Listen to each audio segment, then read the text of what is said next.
Bonjour à tous les followers, bonjour également aux apprenants, bonjour aux maïoticiens, félicité Martial Issou. Aujourd'hui, j'ai le plaisir de partager avec vous les 10 étapes de l'accouchement pour apprendre aux apprenants comment améliorer la prise en charge de la mère et de l'enfant au cours du travail. Alors, je vais simuler une scène pour le plaisir des étudiants pour qu'enfin ils puissent répéter cela afin de mémoriser les 10 étapes de l'accouchement. Avant d'amener ma patiente sur la table d'accouchement, je vais venir d'abord la chercher parce qu'elle a fait quelques exercices sur le ballon. On a fait un examen. Elle est maintenant à dilatation complète. Il est temps qu'on l'installe sur le lit pour pouvoir sortir le bébé. Alors Géraldine, il est maintenant temps. Tu vois, tu as supporté les 6 heures de temps. C'est très court. Maintenant, nous allons t'amener sur le lit et pour donner naissance à ton bébé. Notre patiente est allongée. Elle est en équitus dorsal et le bassin de notre patiente est à mi-hauteur du mien et la tête est légèrement surélevée. Vous voyez, les habits du bébé sont déjà préalablement chauffés, mais je les mettrai encore sur la table chauffante pour pouvoir encore améliorer la température. Et vous voyez que ma table est préparée, tout le matériel est là et nous allons maintenant commencer l'expulsion. Alors, on va se mettre à te faire sortir le bébé et ça ne prendra pas beaucoup de temps.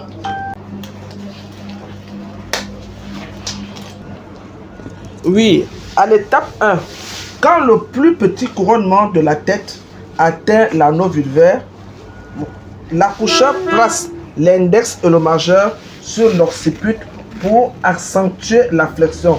Pendant que la main contralatérale est là pour exercer un mouvement sur le périnée afin de bloquer la tête et pour éviter une sortie trop brusque.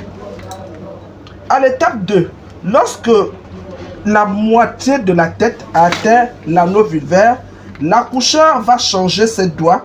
L'accoucheur va prendre le pouce et l'index et va les placer sur les bosses frontales. Et pendant que la main contralatérale va se servir des mêmes doigts, l'index, pour essayer de faire les phénomènes d'assouplissement et de déplissement du périnée. Madame, c'est très bien. Poussez, madame, super, c'est bien, c'est bien. En prenant comme axe la commissure labiale postérieure.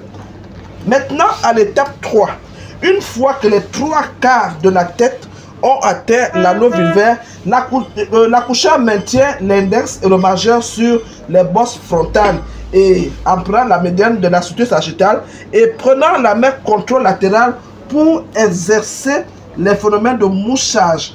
C'est très bien. De sorte à voir le front, les yeux, le nez, la bouche, le menton. À ce niveau, nous arrivons à l'étape 4. Si le dos est à gauche, ici, le menton va s'orienter vers 7 heures. Comme ça. Et l'accoucheur va prendre les 2 index et va les placer sur le long du cou. Et les 2 pouces vont croiser au niveau de la suture sagittale. Et l'accoucheur va terminer la restitution en amenant le menton à 9 heures. Vous voyez, 9 heures. Maintenant, si le dos était à droite, le menton va restituer à 5 heures. L'accoucheur va se mettre dans la même posture en prenant les 2 pouces le long du cou et les 2 index le long du cou, les 2 pouces sur la suture médiane et l'accoucheur va terminer la restitution à 3 heures. Et là, à ce niveau, supposons que le dos était à gauche, l'accoucheur va aller à l'étape 5. L'accoucheur va baisser fortement, fortement. C'est très bien, madame. Vous poussez bien, vous êtes très forte. Laissant apparaître l'épaule antérieure. Et une fois que l'épaule antérieure apparaît à la vue, l'accoucheur se sert des doigts de la même manière. Les mains au niveau comme collier autour du cou, les 6 doigts soutiennent et les 2 pouces sont en croisée sur la suture sagittale. L'accoucheur va remonter simplement de sorte à laisser apparaître l'épaule postérieure. Ici, il y a 2 cas. Si le périnée est extensible, l'accoucheur va terminer son accouchement sans difficulté. Mais si le périnée est résistant, l'accoucheur va se servir de sa même main avec les mêmes doigts pour essayer de bloquer le périnée de sorte à laisser apparaître l'épaule postérieure. On peut s'aider de faire la tête tout doucement. Madame, c'est très bien. Ouh là là, c'est super.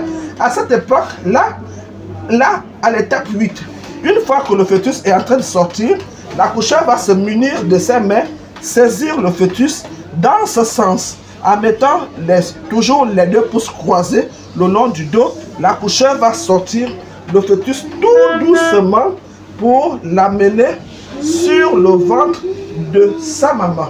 Madame, l'expulsion de votre bébé s'est très bien passée. Alors là, vous avez fait un très joli garçon, mais l'accouchement n'est pas terminé. C'est le moment de la délivrance.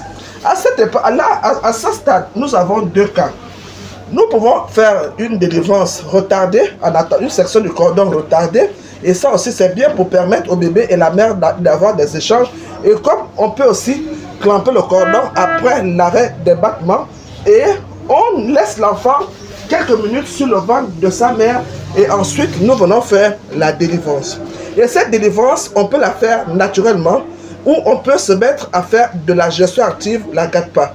Là, à ce moment, après avoir sectionné le cordon, le bébé reste avec sa mère pour les phénomènes de cocooning, afin de bien établir la relation mère-enfant. Pendant ce temps, la sage-femme revient et regarde si le placenta est décollé. Et pour faire le geste, si le placenta est décollé, la sage-femme va saisir la pince de cochère et peut même ramener en arrière et va juste essayer de faire une pression sus-pubienne pour voir si le cordon si le placenta est décollé. Et là, nous voyons bien que le placenta est vraiment décollé. Dans cet instant, l'accoucheur va reprendre sa pince de cochère et venir au ras de la vulve et essayer de faire ce qu'on appelle une traction comprimée. Alors là, il faut être de plus en plus à l'aise. Plus vous vous sentez à l'aise, plus vous rapprochez le cordon. Vous saisissez le cordon dans ce sens. Regardez comment on saisit la pince de cochère. On fait doucement, on remonte, doucement, on remonte, doucement, on remonte. Une fois que le gâteau placentaire apparaît à la vulve de cette manière, la sage-femme ou l'accoucheur peut laisser et enrouler facilement le cordon, enrouler les membranes sur elle. Et voilà, voilà, tout à fait. Voilà, très bien. Notre gâteau placentaire est sorti. Et la première chose que la sage-femme doit faire, c'est d'abord vite regarder le gâteau placentaire. Et ça, on appelle la plaque coriale. C'est connaître la plaque basale, c'est connaître parce qu'elle va amener l'enfant, elle va amener ce placenta pour l'examen. Et après cela, la sage-femme a terminé l'accouchement. Elle peut directement changer des gants et regarder à l'intérieur s'il n'y a pas de lésion visible. Parce qu'elle aura le temps de vérifier son filet de sang. La sage-femme arrête. En temps, la serviette qui avait été au préalablement chauffée, on va la récupérer. Madame, je vais vous prendre votre petit garçon et juste pour un examen et je vous reviens tout de suite. Mais entre-temps, après mon départ, je vais juste à côté, à quelques mètres de vous, vous allez l'entendre pleurer. La couchée peut masser. Vous allez masser votre ventre.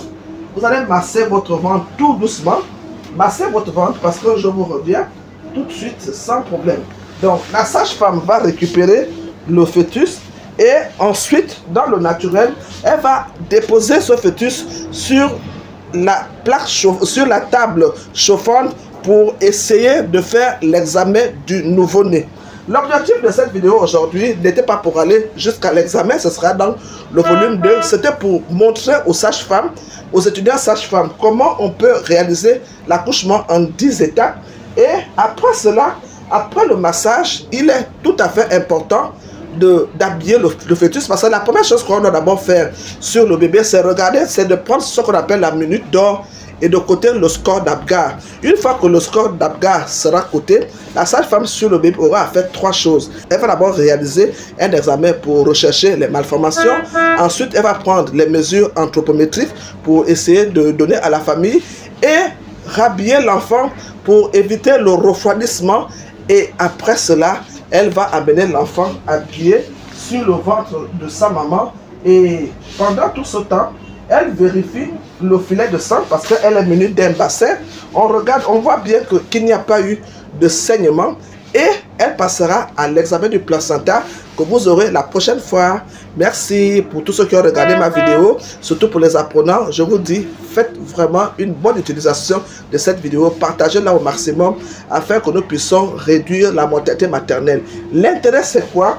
C'est de vérifier ici sur le ventre, et si l'utérus est vraiment à 2 travers de doigts sur l'ombilic. Il y a une phase que je n'ai pas développée parce qu'elle est discutable, c'est la phase de la gestion active de la 3e phase, où il fallait injecter 10 unités de Cento, mais il y a d'autres pays qui n'en font pas. Mais si vous voulez faire une défense dirigée, après la sortie du bébé, vous injectez dans les 10 minutes qui suivent 2 ampoules de Cetosinon en intramusculaire ou en IVD, peu importe, et vous attendez, et après vous venez relâcher votre placenta. Mais moi je suis passé par la délivrance naturelle où je n'ai pas eu besoin de le faire parce que la dame avait déjà une perfusion d'ocytocine que j'ai remis en place, et j'ai essayé de refaire sortir le placenta pour faire sortir toutes les façons dont on peut délivrer un placenta. Je vous dis merci, bye bye et à plus tard. Au revoir.